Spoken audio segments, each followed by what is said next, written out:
At the age of 17, I was preparing to confess to my uncle. But I heard his casual scoff. She's just a kid, why would I even consider her? 3 years later, I ended up in a drunken night of recklessness with him. When I woke up, I calmly told him, it was just an accident, I only saw you as an elder. The man sneered and pushed me down again. Looking down at me, he said condescendingly, you might as well treat me as an animal.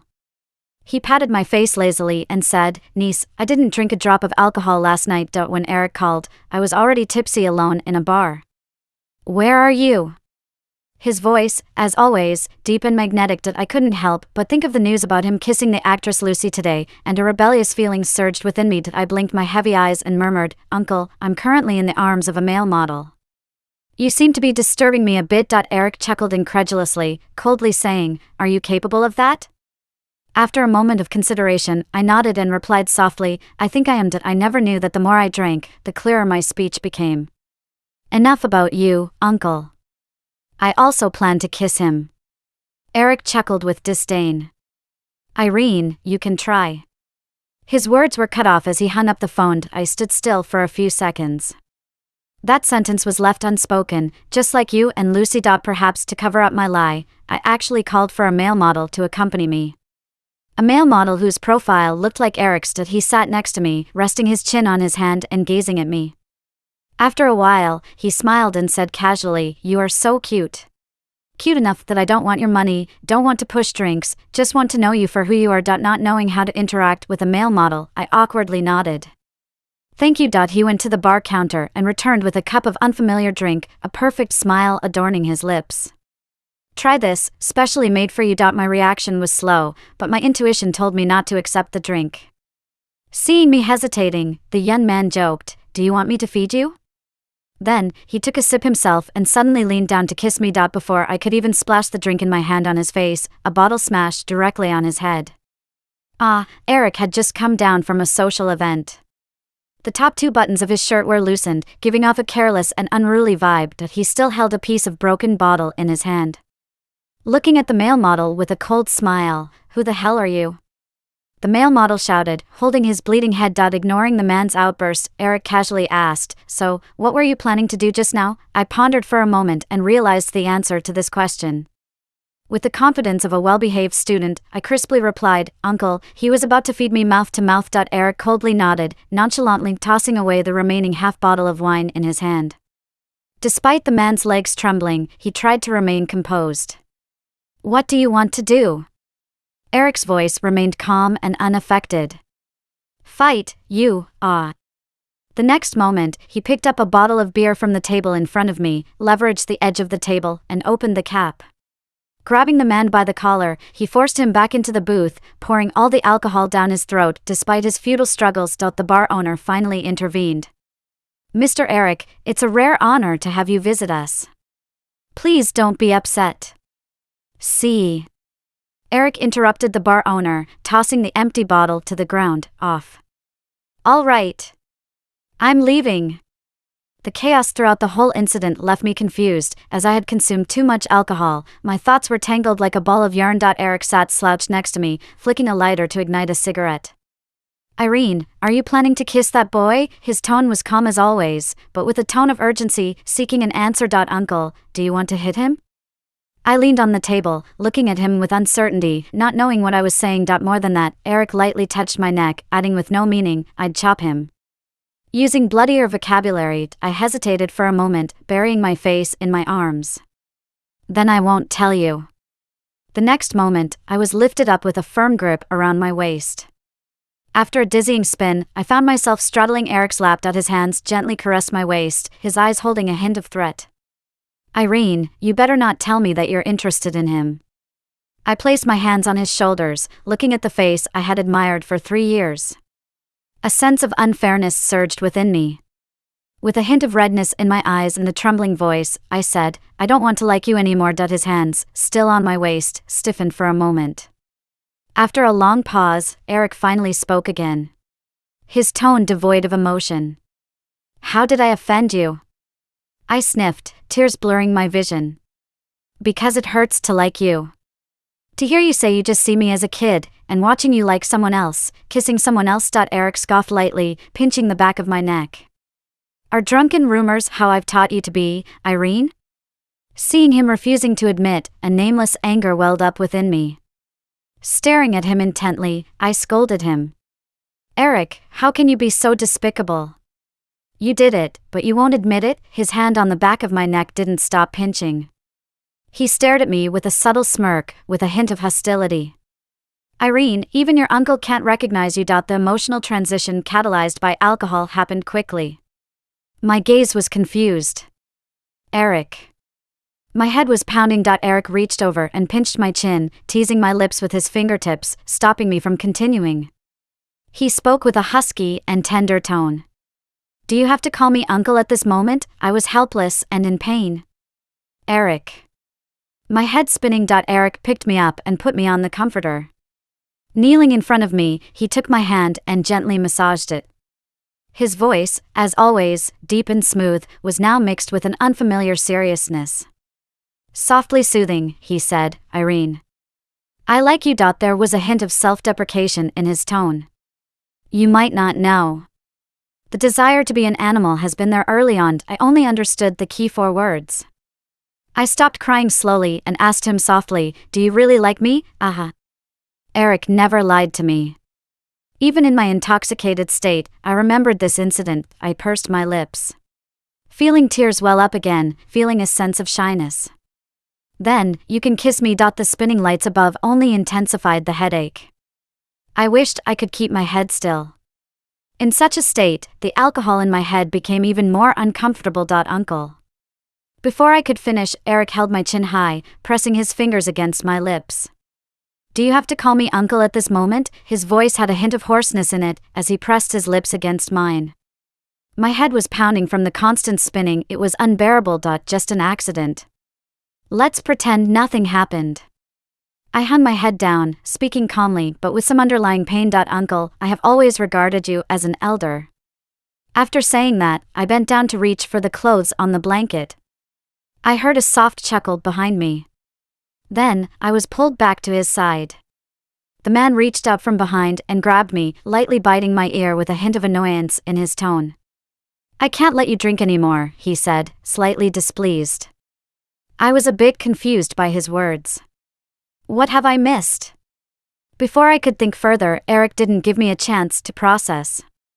Without even looking up, he extinguished the cigarette in the ashtray and pulled me into the center of the swirling turmoil. Looking down at me, his black hair slightly damp on his forehead, he said, You'd better treat me like a beast.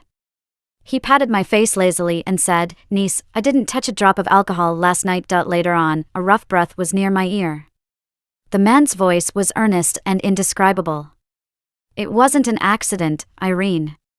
Listen carefully. It was a long-planned scheme by me. Eric's words about not letting me drink anymore were not just casual remarks. Since then, he almost completely cut off all my connections with alcohol. Because, the next day, I blacked out again. This time, completely. The last scene I remembered in my mind was probably the male model leaning in to kiss me. The morning sun was warm on my head. Clothes scattered on the floor, combined with the sound of water in the nearby bathroom, painted a clear picture of what had happened. I probably slept with the male model who looked like Eric. Before the model came out, I fled in panic. When I got back home, I realized that Eric hadn't returned all night. But his relationship with Lucy had basically been confirmed. I had no reason to continue living with him. When Eric came back, I had just finished packing my bags. Do you still have the energy to mess with something else?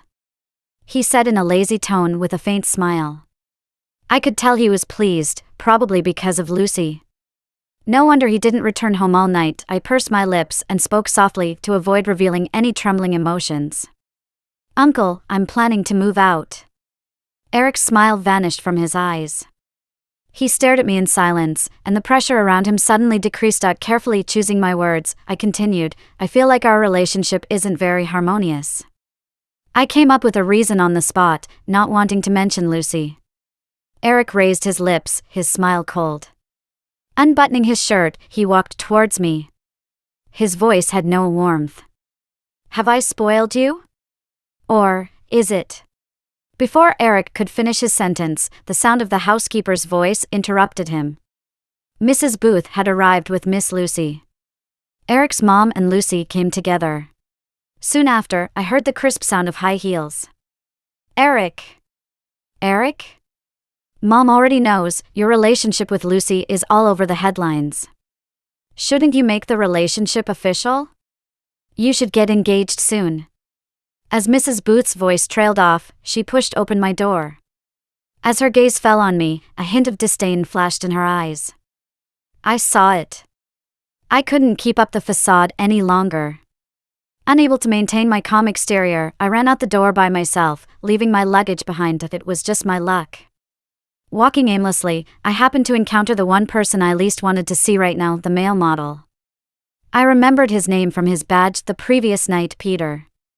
He strode angrily towards me and pointed at himself. You have to take responsibility. I stood awkwardly in place, playing the role of a scumbag for the first time, unsure how to handle the situation. Peter snorted gruffly, all right. But to my dismay, I realized I didn't have my phone with me. Luckily, he believed me and was about to write his bank card number on my palm when someone suddenly kicked him to the ground. Damn it! He grunted, holding his waist in pain. A cool and slow voice came from behind. Why can't you listen to warnings? Eric, in a silver-gray suit jacket with a slightly disheveled black shirt inside, always managed to combine aristocratic elegance and the aura of a playboy very well. What are you doing, uncle? I hurriedly went to help Peter, but Eric grabbed my wrist and pulled me back to his side. He chuckled lightly, his voice so low that only the two of us could hear. Do I have to undress you to make you listen? If I clean you up, you'll run away?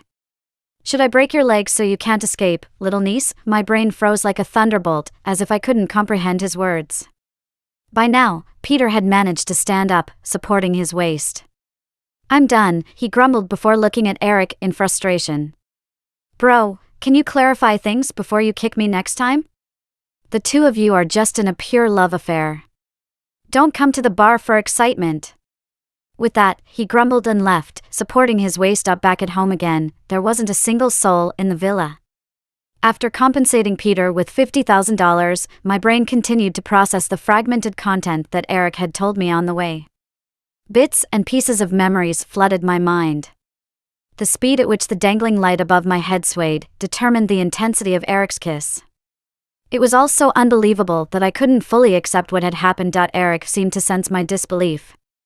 He smirked and threw his jacket on the couch before lifting me in his arms towards his bedroom. If you don't believe me, it's fine.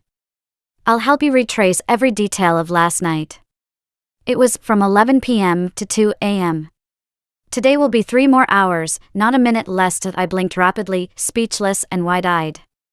It was only when Eric pressed me against the door again that I stopped him from unbuttoning his collar. With a flushed face, I hesitated before confessing, no need, I remember now. Eric still knelt in front of me, his voice mocking as he teased, is that so? Then tell me. What did we do last night? The pressure from the man in front of me was still strong. I dared not meet his fiery gaze as I struggled to say those 2 words. Niece, if you can't remember, let me help you, Eric said as he reached for my waist, his tone cold and pressing. I had no other choice but to cling to his shoulders, tilting up to kiss Eric lightly. You don't scare me, uncle. I whispered, meeting his eyes. I have nothing to do with the guy I was with earlier. I only like you. By the end of my trembling confession, my voice was barely a whisper. Eric scoffed, finally releasing me from his grasp. Do you dare to run again? I immediately shook my head firmly, extending my hands towards him. Softly, I requested, hug me. Stop acting cute with me, Eric said, his expression still tense, but he obediently lifted me up. Hanging on Eric like a koala, I was then placed on the kitchen counter. With his hands on either side of my legs, he stared at me in silence. As I struggled to bear the intensity of his blazing gaze, he finally spoke, girlfriend. There was a hint of playfulness in his voice. How about a kiss? I felt like I needed a new manual on dating to learn from. Hesitantly seeking advice, I softly asked, should I kiss you, or do you want to kiss me? It's your turn, Eric said, pinching my ear and sounding slightly lazy. I took the initiative last night. Shouldn't it be your turn now? This was a back-and-forth affair, you know? I nodded, learning the lesson. From now on, if Eric gave me a kiss, I would have to return it to make it fair. I leaned in slightly, but hesitated before making contact. Just as I debated whether to give him a gentle peck or a deep kiss like Eric did last night, he pressed against my neck and kissed me deeply. Without giving me time to think, he pried open my lips with his entwining kiss. As we paused for breath, Eric kissed the tip of my nose and whispered, "Learn seriously, good student." Every step of a kiss. Before I could react, the final word was fed into my mouth. And during his forceful and stormy kiss, I realized at some point that he wasn't as skilled as he claimed to be. Before our relationship was made public, I halted Eric. I decided to do some mental rebuilding for a while. Unexpectedly, the first person to discover this would be Lucy. With no classes on Fridays in my junior year, I returned home after my last class on Thursday afternoon. Pushing open the door, I was greeted with an unexpected sight. Lucy was sitting on the couch in a lace nightgown, barefoot, watching TV. It took me a couple of seconds to find my voice. "How did you get in here?" Lucy raised an eyebrow slightly and with a hint of charm in her eyes, said, "Of course, someone told me the villa code and I walked in openly." She then added, "Can I call you niece?" I looked straight at her and calmly asked, "Are you trying to mislead me, making me think Uncle told you the code?" Lucy probably hadn't expected me to confront her intentions so directly, nor did she realize that I didn't believe her attempts to sow discord. After a few seconds of hesitation, she casually flicked her curls and smiled. "Why would you think so maliciously of me? Is it because you grew up without parents and love that you feel the whole world is filled with ill intentions?" It seems like all these things were told to her by Mrs. Booth. I had heard such words back in middle school. At that time, I had lifted the trash bin from the back of the classroom and overturned it over the most taunting boy's head, before placing it back on top of him. This got both sides' parents called in for a scolding by the homeroom teacher. When Eric, who had just entered his senior year, heard the whole story, he decisively kicked the boy in front of his mother and the entire office. He was wearing a black jacket, with a cold curve at the corner of his lips. "So what if you have parents? I'll kick you just the same." Eric glanced at the boy and his troublesome mother, furrowing his brow impatiently. Too many problems for people who are poor. As the memories faded, I looked calmly at Lucy, earnestly explaining. "It's a fact that I don't have parents, but I'm not lacking love. My uncle has always been good to me, never letting me down. He has given me so much love, enough to fill all the emotional voids in me, yet it feels boundless." Changing the subject, I asked her puzzledly, "Aunt Lucy, do you think of others that way because you have no one to love you except your parents?" Lucy, struck at her sensitive spot, suddenly glared at me. She raised her voice, demanding, "What did you call me?" "I'm only 26 years old." Confused, I tilted my head and innocently said, "But didn't you call me your niece first?" With a stern face, Lucy stood up, gritting her teeth. "Irene." It was then that Eric returned. As soon as he entered the hallway, I rushed into his arms. With 2 tears squeezed out, I whined, "Uncle, she said I have no parents, she called me wicked." Eric rubbed the back of my head. I stole a glance at the icy look he gave Lucy. "No, Eric, listen to me," I interrupted. Unmoved by her words, Eric cut in coldly, "Ms. Lucy trespassed into a private residence. Save your explanation for the police. Stop panicking as a public figure," Lucy pleaded. "Eric, Mrs. Booth told me the door code." "Didn't she tell you we were set to marry?" Stunned, nestled in Eric's arms, I was at a loss. She continued to threaten, "You will regret treating me this way for her sake." Unfazed by her words, Eric ordered the bodyguards to escort her out. With her, they also threw out the couch Lucy had sat on. As the door closed behind them, leaving only the 2 of us in the room, a playful chuckle echoed above us. "Had enough acting, baby?" I raised my head and blinked my clear eyes, devoid of tears. "Wow, my boyfriend seems to be getting married." Eric took off his coat and tossed it on the nearby cabinet. Treading leisurely towards me, he wore a seductive smile. "Are you angry?" I took a step back, nodding indifferently. A little. The glint in Eric's eyes held a mysterious meaning. He teased, "Shall I appease you?" I realized I didn't need to ask what his way of appeasing was as he pushed me towards the bedroom. The air in the room seemed to thicken and become suffocating. I raised my hand to shield my eyes, forcing myself to redirect my attention, but it only seemed to ignite Eric's dark intentions. He favored articulating his actions and steps. "Don't move, let me see." But soon, he found watching was not enough. I felt his kisses landing softly then heavily on my skin, repeatedly. He controlled all my emotions. After a while, Eric smoothly spoke, his voice tinged with stickiness. How come you can be so peach-like? I buried my head in the pillow, pretending to be oblivious. I didn't want to engage with a pervert. In the following days, I rejected Eric's kisses. After enduring for 2 days, he finally cornered me in the corner of the couch. As he tried to kiss me, I covered half of my face, protesting half-heartedly. I said no more kissing. Eric smirked, somewhat contemptuous. Just as he was about to pull my hand away, his phone rang. It was the secretary of the CEO. Eric answered and put it on speakerphone, casually fiddling with my lips and nose tip. He continued to explore the contours of my neck. Mr. Eric, keep talking. Irene, it's in the news. How do you know it was for money?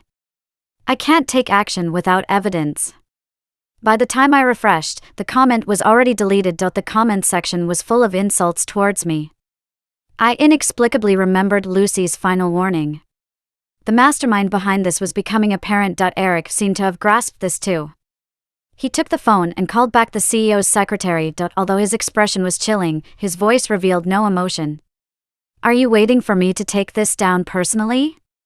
Clear this up or pack up and leave if you've lost your mind. The secretary quickly responded, I'll get it resolved immediately. Also, Eric placed his hand on the back of the couch, tapping randomly while speaking slowly, silence Lucy. The secretary was very efficient. Within 20 minutes, the post was deleted. Just as I exhaled in relief, another trending topic appeared that made my blood run cold. It was a post from the official Booth Group account. MS. Irene is actually the fiancée of Booth Group's CEO, Mr. Eric. Our company will hold accountable any accounts that spread false rumors about Ms. Irene. Dumbfounded, I turned to the man beside me. Eric was wearing his rimless glasses, checking the information sent by the secretary. He wasn't nearsighted, it was mainly for blocking blue light. After a long pause, I softly said, Eric, you haven't even proposed to me, yet you're saying I'm your fiancé. He chuckled at my words and took off his glasses to look at me. I can't propose yet. Are you mad again? Shall I appease you again? I didn't want to experience Eric's way of appeasement again. Blushing, I shook my head. No need, I think the formality isn't that important. Eric's solution was simple and crude. The Booth Group clarified the situation, warned, and promptly deleted all insulting comments aimed at me. Apparently, the people behind the scenes were gradually losing their ability to resist. Negative news decreased. At noon, as I came out of the room, Lucy called Eric. Putting it on speakerphone, Eric tossed his phone aside. Eric, are you willing to go against the Smiths for a thistle who has no background and can't live without you? Her voice carried an uncontrollable sob. Casually swiping on his iPad, Eric replied indifferently, What are you even? You dare compare yourself to her? Am I giving you and the Smiths too much credit? Lucy sniffled, her voice now filled with hope. So, you don't have even the slightest affection for me? I, who is praised as the national goddess by everyone, why don't you like me? The light glinted off of Eric's glasses, making him look even more refined. But the words he spoke shattered the illusion. Plenty of people don't like you, Lucy. You overestimate yourself. There was a silence on the other end before she seemed ready to hang up. Wait, Eric, he called out. Eric, you. Lucy's voice regained some hope. It's nothing, just a correction. My girl, Irene, got into one of the top 5 schools domestically. She's currently interning at a group that doesn't fall short of the Smith Group. You rely on your family's capital alone, don't think everyone's worthless. Understand? With that, Eric hung up the phone. Lucy's revenge didn't stop there. Our uncle-niece relationship with Eric was exposed, causing public opinion to shift once again. Insults poured in, targeting both me and Eric. Does Eric have a fetish for young girls? Wasn't he already taking advantage of this girl when she was adopted at 10? Unmoved, Eric maintained his strategy of silencing one criticism after another. As the cost accumulated, it became clear that this wasn't a good solution. Obviously, Mrs. Booth, who stormed into the villa, agreed with this sentiment. She glared at me, You wretched, watch your words, lady. Eric closed his iPad, looking at Mrs. Booth indifferently. What's wrong? Mrs. Booth raised her voice. I'm doing this for your own good. Are you threatening your mother for this criminal? Don't put that high hat on me. Eric, still wearing his glasses which he seemed to have forgotten to remove, leaned back on the couch. With a dragging tone, he uttered, Irene. I'm definitely marrying her. I don't need anyone's permission, including yours. Cracks appeared on Mrs. Booth's refined face. She stared at Eric with eyes full of fury. The facade of a caring mother she had maintained for 5 years was finally shattered. From childhood, Eric had lived in constant fear, dealing with the unpredictable days. I experienced some of his suffering upon entering the Booth. After graduating high school, not yet part of Booth Group, Eric begged his grandfather to adopt me. To punish him, Mrs. Booth cut off all his financial resources. She pointed at Eric's nose and scolded, instead of trying to please your father, you have the leisure to worry about the life and death of a beggar. Are you planning to watch the Booth Group collapse and hand over everything to your father's illegitimate children? How did I end up giving birth to such a useless son like you? Take that beggar with you and get out. If you are capable, then support yourselves. Until 5 years ago, Eric took over the Booth Group completely. Mrs. Booth resumed her role as a loving mother. She tried to suppress her anger and analyze the pros and cons with Eric. Take this incident as an example. You have caused me quite a lot of trouble. Do you plan to continue to badmouth us behind our backs? Eric, this is not a small expense. Eric smiled, tapping his knee with his fingertips, politely replied, It's fine, I have plenty of money. Seeing that he was not budging, Mrs. Booth's patience ran out. Just as she was about to start scolding Eric as before. I had just finished editing my Weibo post. Sending it out, I interrupted her. By what right are you trying to discipline Eric now? I didn't even bother to speak to her respectfully. If you have the time, why don't you do a paternity test? No matter how you look at it, he doesn't seem like your child. Mrs. Booth turned her anger towards me, but I quickly shut her up by stuffing a big biscuit into her mouth. Please, have it, don't stand on ceremony. I haven't taken any of your money, so you have no right to educate me. Besides, I have always been that wild beggar, not understanding respect for elders and love for the young. I smiled, lips curling up. And if you continue to act recklessly just because you are Eric's mother and scold my boyfriend, I will not hesitate to retort. Since even the bodyguard dared not act against Mrs. Booth, I had to do it myself and escort her out, locking the door behind her. Turning back, I met Eric's deep gaze. What's wrong? He lowered his gaze, casually saying, Nothing. Did you post on Weibo? I nodded. I don't think we should keep things hidden. We haven't done anything wrong, just explain it clearly.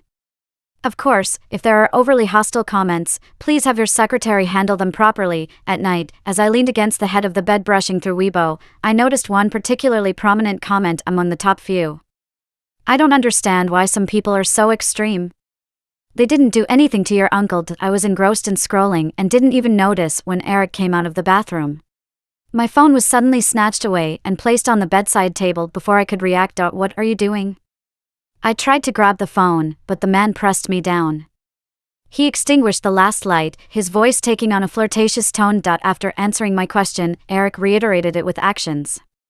Eric pressed his forehead against mine, his demeanor more fierce than ever. What should I do, Irene? I quivered. I want to kill you like this. It's normal for a long-time lonely old man to be a bit warped. I forced my eyes open, almost saying I'm already dying. Eric took my chin to lean in for a kiss. Irene, say you love me. Exhausted, I couldn't speak. Eric patted my face and softly asked, Do you want to stay like this until dawn? I held onto his neck, my throat already hoarse. I love you.